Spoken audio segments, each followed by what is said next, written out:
ان شاء الله يجيلي سنين كتير قوي. جالي 46 سنة، وانتي يا إسراء جالك كام سنة؟ جالي 25 سنة. ما تزعليش يا حبيبتي، فاضل سنين كتير قوي هنعيشها مع بعض. اكيد طبعا يا كندا، انت اعز صاحبة عندي.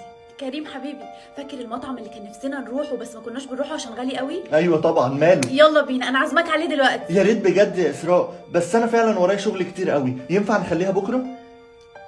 كندا، ايه رايك اعزمك في اي حته نفسك فيها النهارده؟ للأسف يا إسراء ماما عندها ميعاد عند الدكتور، خليها الأسبوع الجاي. ماشي.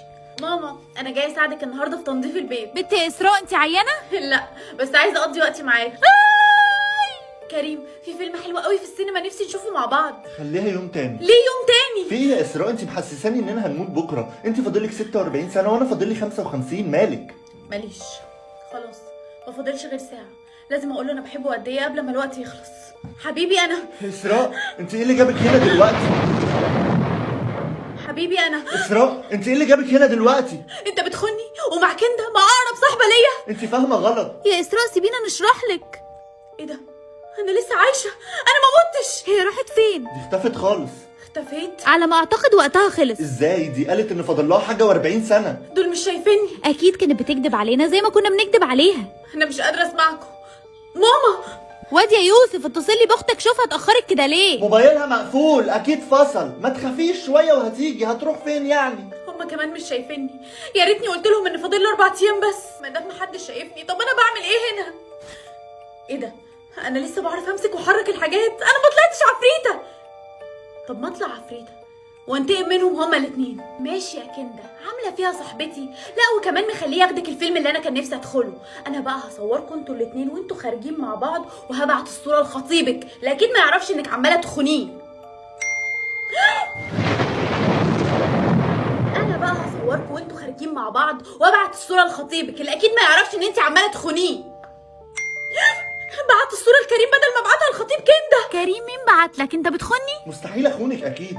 ايه ده؟ دي اسراء اللي بعت المسج. ازاي يعني؟ إسراء وقتها خلص. ايوه والله، وكمان بعت صوره ليا انا وانتي. فكك، ما تخليش واحدة زي دي تبوظ فرحتنا. انا ازاي كنت غبيه كده وخليت واحده زي دي تقرب من خطيبي؟ اسراء. كريم، انت شايفني؟ ايوه، انا كمان وقتي خلص. بس انت قلت لي انه فاضل لك 55 سنه. كنت بكدب عليكي زي ما انت كدبتي عليا. لما انت كان فاضل لك 4 ايام، انا كان فاضل لي 10 بس. انت كان فاضل لك 10 ايام وبرضه اخترت ان انت تخوني. ده لو كنت كيس شيبسي كنت خفت عليا اكتر من كده. انا اسف والله، دي كانت غلطه. انت جبان وبتعمل كده عشان وقتك خلص وما عندكش غيري. غور من وشي. اسراء الحقي كندا. انا مش عايزه اشوف وشها تاني. ما انا عشان كده بقول لك بصي عليها. انا حاسس انها هتصعب عليكي. هي بتعيط كده ليه؟ انا وانتي واهلها وقتنا خلص، ومن النهارده هتعيش ال 46 سنه بتوعها لوحدها. يا ريتني ما عملت كده في إسراء، أنا بحبها قوي.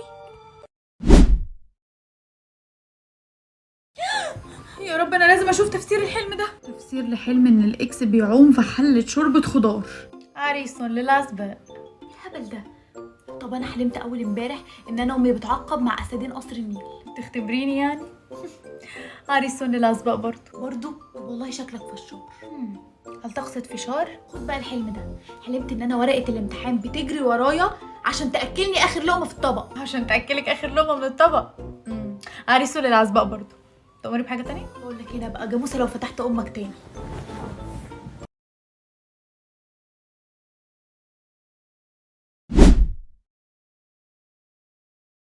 البونبونية بقى. صرصورة، عايزة أعرفك على جوز مامي أكرم. ازيك يا حبيبتي؟ ما تقوليش يا حبيبتي. طب ازيك يا ما اموره؟ تقوليش يا أمورة. جميله اسراء. بعد عني. ماما، هو ده هيبقى بابا الجديد؟ يا حبيبتي، زي بابا بالظبط. وحش، أنا مش عايزاه. بصي أنا اشتريت لك إيه؟ دبدوب جديد. الله، حلو قوي. خدي بالك منه كويس قوي يا إسراء. صرصورة، أنا وعمو أكرم رايحين رحلة يومين بالظبط. خديني معاكي. لا مش هينفع يا حبيبتي، انا وماما بس اللي هنروح. المرة الجاية هناخدك يا حبيبتي. ماما انت جيت؟ ايه ده؟ عمو أكرم فين ماما؟ حبيبتي مامتك ماتت واحنا مسافرين. يعني صرصورة لوحدها؟ ما تخافيش، انا مش هسيبك واخد بالي منك دايما. اكرم، تعرف الاقي فين خشب عشان مشروع التخرج؟ بيتهيألي هتلاقي تحت في البدروم. تسلم. فين الخشب ده؟ ايه ده؟ ده الدبدوب اللي ماما ادتهوني من وانا صغيره. اول مره اعرف انه هنا في زرار. دي مش رحلة يا إسراء. ايه ده؟ ده صوت ماما. ما تثقيش في أكرم. ما تثقيش في أكرم. اسراء، لقيتي اللي كنت بتدوري عليه؟ ايوه، لقيت كل حاجه، ما تقلقش. هو الغدا خلص؟ هيكون جاهز بعد نص ساعه. تمام. هو ده صوت ماما بجد؟ ما تثقيش في أكرم. ما ثقش في اكرم ليه؟ اكرم، هو لما ماما توفت وانا صغيره احنا عملنا لها عزا؟ ايوه طبعا، انت مش فاكره؟ لا طبعا فاكره، انا بس كنت حابه اتاكد منك. انا هروح المقابر عشان اتاكد بنفسي، انا خايفه قوي. انت بتعملي ايه هنا؟ يا عمو خضتني، افتكرتك عفريت. ما عفريت الا بني ادم يا بنتي. انت شكلك كده جايه تسالي عن حد. ايوه جاي اسال عن مامتي، هي اسمها ساميه احمد. مفيش حد هنا بالاسم ده. يعني انت حافظهم كلهم؟ ايوه حافظهم وعددهم كمان، دول اكتر من صحابي واحسن من الناس اللي عايشين وسطينا دول. طيب شكرا. الدبدوب ده اكيد فيه سر، ماما قالت لي اخد بالي منه كويس. ايه ده؟ رقم تليفون؟ يا ترى ده رقم مين؟ الو؟ يا ترى ده رقم مين؟ الو؟ الو، مين معايا؟ ماما؟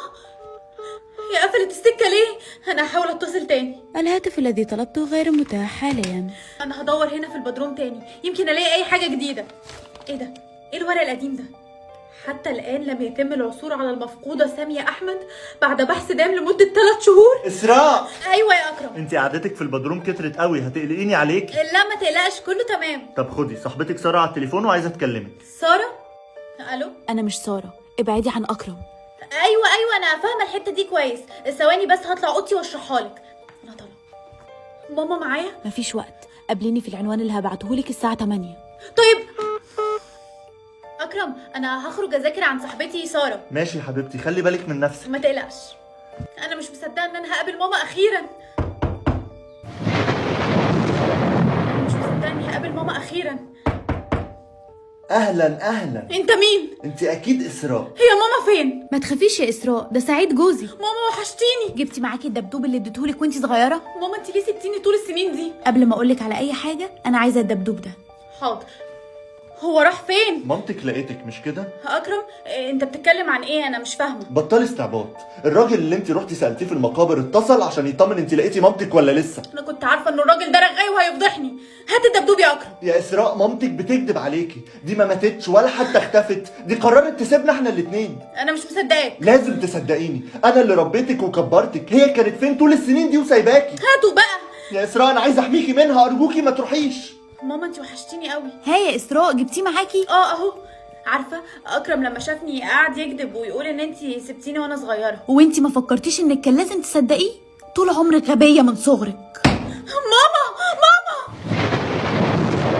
طول عمرك غبيه من صغرك. ماما افتحي الباب، انا صدقتك. ها يا اسراء، ايه اللي حصل؟ كان عندك حق. اخيرا صدقتيني، الحمد لله ان انت ما اديتيهاش الدبدوب. لا ما انا اديتهولها. ايه؟ بعدين ايه حوار الدبدوب اللي انتوا الاتنين عرفتوني بيه ده؟ اديتيهولها ليه؟ انا كنت سايب فيه الماس كتير قوي. الماس؟ بعدين دي غلطتك، حد يسيب الماس في دبدوب؟ انا كنت سايب الالماس ده ليك انت عشان تامني مستقبلك لو حصل لي اي حاجه. بجد يا اكرم؟ ايوه، مامتك كانت عارفه كده قبل ما تسيبنا، عشان كده خدته منك دلوقتي. انا هتصرف. ماما افتحي الباب. ولا ماما ايه بقى؟ افتحي الباب يا ساميه. عايزه ايه يا اسراء؟ عايزه الدبدوب بتاعي. خديه. ده فاضي. انت سرقتي الالماس اللي جواه. مش كفايه ان انت سبتيني وانا صغيره؟ ما انا ما سبتكيش الا لما اتاكدت انه في مغفل هياخد باله منك. ما تقوليش عليه كده. واول ما المغفل سابلك الالماس في الدبدوب، زرعت فيه جهاز الكلام عشان يشككك فيه واخد انا الالماس كله. يعني انت فعلا لما طلعتي رحله كنت مخططه تسيبينا؟ ايوه طبعا، وعشان يرتاح ضميري في حاجه لازم تعرفيها. اكرم يبقى باباكي الحقيقي مش جوز مامتك. الخطر لسه بعيد. انتوا مفكريني اخاف من الهبل ده؟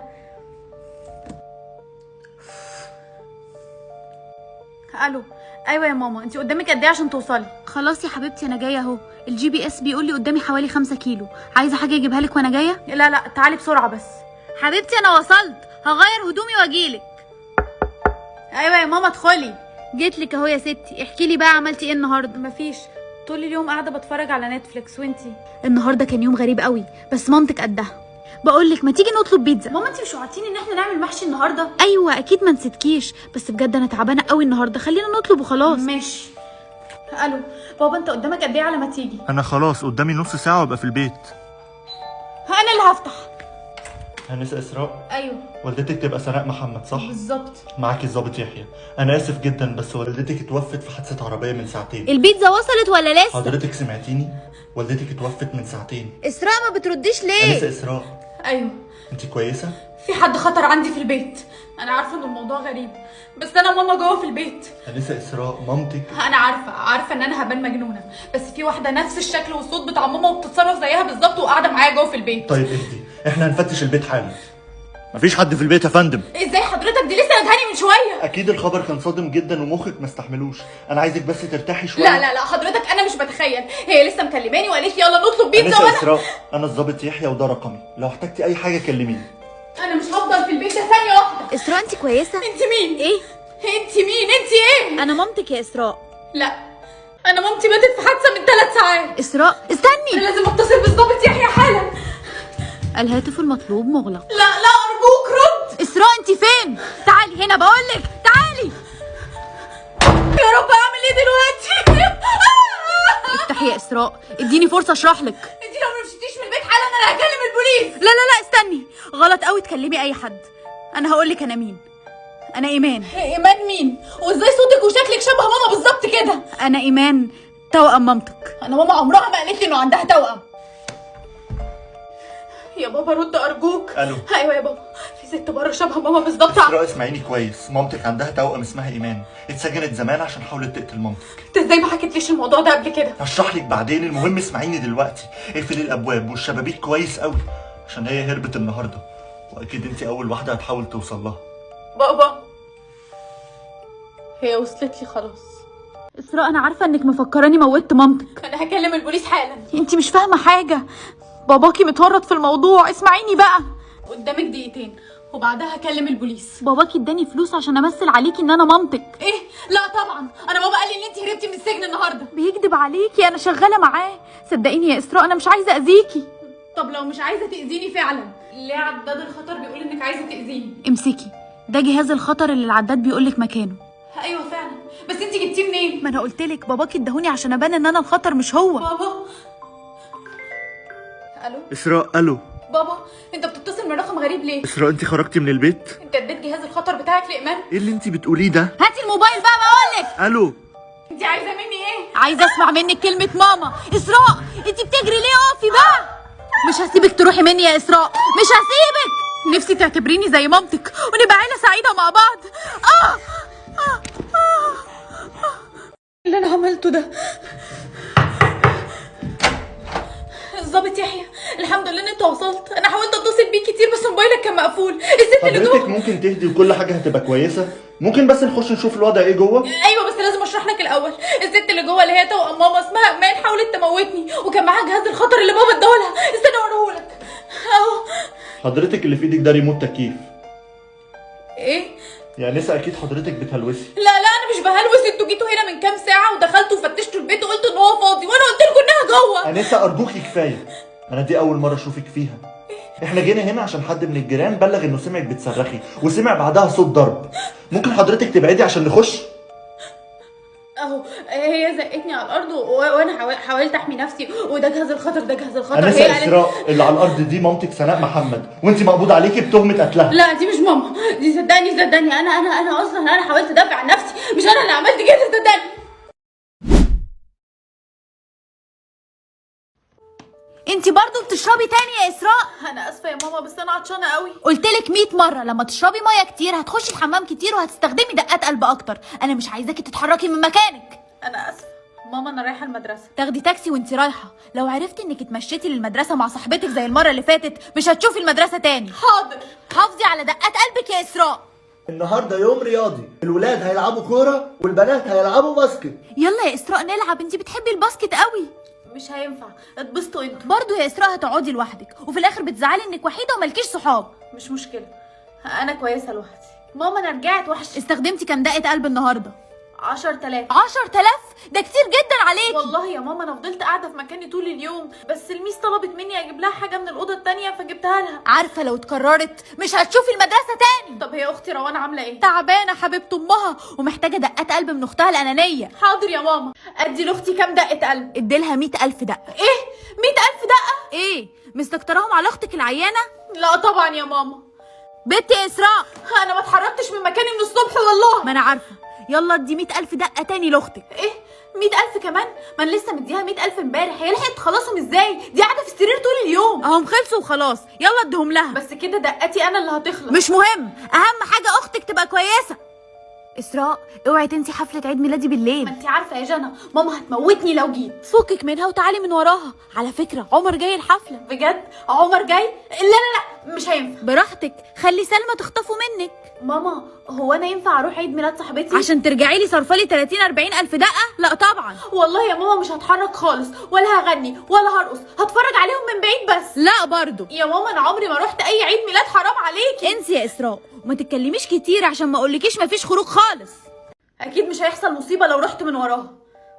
الله، هي حفلات عيد الميلاد بتبقى حلوه كده؟ اسراء جيتي ازاي؟ مش قلتي مش هتعرفي تيجي؟ لا ما انا اتصرفت وجيت من ورا ماما. يخرب بيتك، دي لو عرفت هتيجي بوظ العيد ميلاد. وهي هتعرف ازاي يعني؟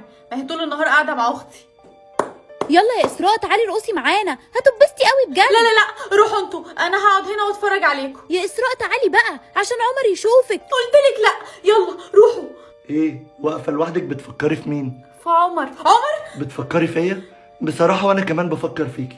قولي لي بقى، ما اتحركتيش ليه من مكانك من ساعه ما جيتي؟ عادي انا مبسوطه كده. لا شكلك مش مبسوطه. تعالي نتمشى شويه مع بعض. لا مش هينفع. ما تخافيش، ربع ساعه بس وهنروح. ما تخافيش مش هتتاخري على البيت. ماشي ربع ساعه. باي يا عمر. ماما هتهزقني على 50,000 دقه اللي انا صرفتهم، بس مش مهم، النهارده كان احلى يوم في حياتي. اسراء استني عندك، انت كنت فين؟ كنت بجيب حاجه من السوبر ماركت. وهو السوبر ماركت فتح فرع في عيد ميلاد صاحبتك؟ انت عرفتي ازاي؟ صرفتي كام دقه قلبي يا اسراء؟ روان اختي اللي قالت لك مش كده؟ صرفتي كام دقه انطقي؟ 50,000. يا لهوي يا ماما، دي كانت اول مره اروح فيها عيد ميلاد في حياتي. وهتبقى اخر مره. بابا انا كنت سايب امك تربيكي، بس الظاهر انها ما عرفتش، وانتي هتتعاقبي على اللي عملتيه، ده اسوأ عقاب. يا بابا حرام عليك، انا ما عملتش حاجه، كل اصحابي بيروحوا اعياد ميلاد. وانتي مش زي اصحابك. اسراء انقلي كل دقات قلبك لاختك حالا. ايه كل دقات قلبي؟ ايوه، اختك عيانه ومحتاجه دقات قلبك. يا بابا روان بتخلص دقات قلبي بسرعه جدا بسبب انها عيانه، انتوا ليه مش راضيين تقتنعوا انها خلاص بتموت؟ ما هي خلاص مش هتموت، عشان انتي هتنقلي لها دقات قلبك. بس انا كده اللي هموت يا بابا. مش مشكله، المهم بنتي تعيش. بس انا كمان بنتك يا بابا. لا انتي بتصرفاتك دي انتي ولا بنتي ولا اعرفك. مش هتفرق، انا كده عيلتي مش عايزاني. انا ما متش ازاي؟ انا اديت لها كل عدد دقات قلبي، عدد لا نهائي. انا كده هعرف اعمل كل اللي نفسي فيه. شباب احنا النهارده هنلعب باسكت. اسراء طبعا هتقعدي على الدكه زي كل مره. لا يا مستر، من هنا ورايح انا هلعب معاكم كل مره. اديني الكوره.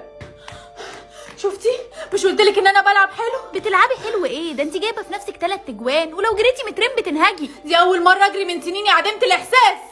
اسراء هو انت ازاي نشيطه كده النهارده؟ بصي فوق كده. يا لهوي، عدد لا نهائي، جبتيهم منين؟ معرفش، هما اللي جولي وانا ناويه استخدمهم كلهم. اسراء انت لسه عايشه ازاي؟ احنا مش قلنا لك تنقلي دقات قلبك لاختك؟ طول عمرك انانيه. انا نقلتهم لها يا ماما. وكمان كدابه. كفايه بقى، انا مش كدابه. انا بعد ما نقلتهم السيستم اداني عدد لا نهائي من الدقات. وانت قبلتي تاخديهم بدل ما تديهم لاختك؟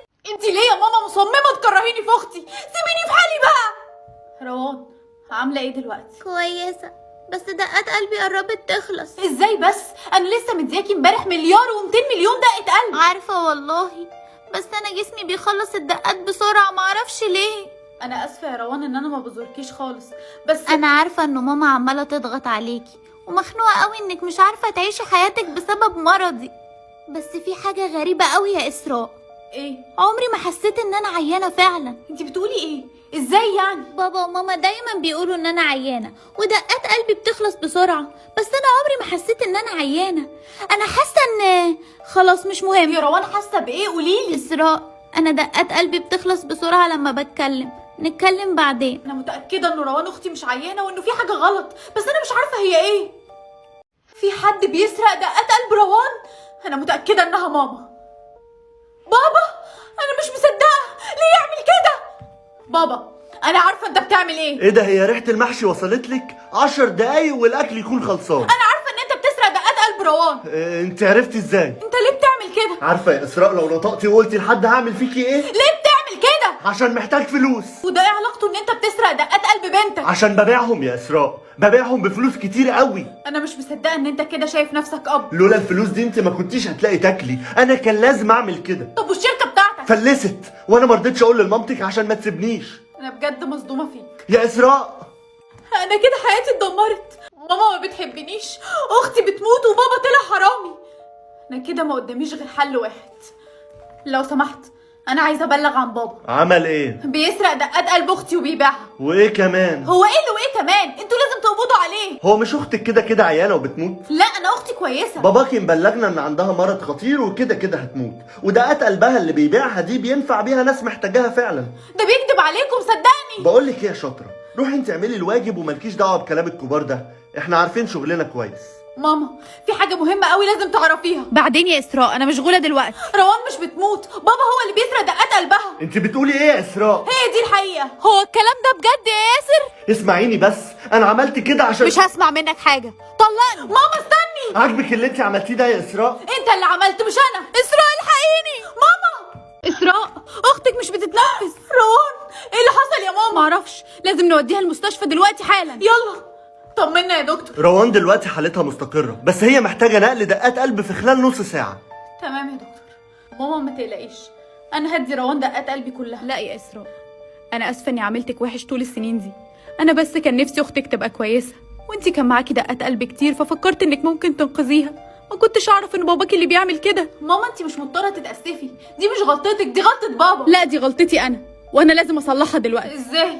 انا هتبرع لها بكل دقات قلبي. قولي لاختك اني بحبها قوي وبحبك قوي انت كمان. ماما لا ارجوك استني. اسراء. روان انت كويسه؟ ايوه كويسه قوي، ودقات قلبي رجعت كمان. انت اللي اديتيها لي صح؟ لا ماما ضحت بنفسها واديتها لك. يلا يا روان عشان نروح المدرسه. انا جايه اهو. ضاعفهم واديهم لحد محتاج.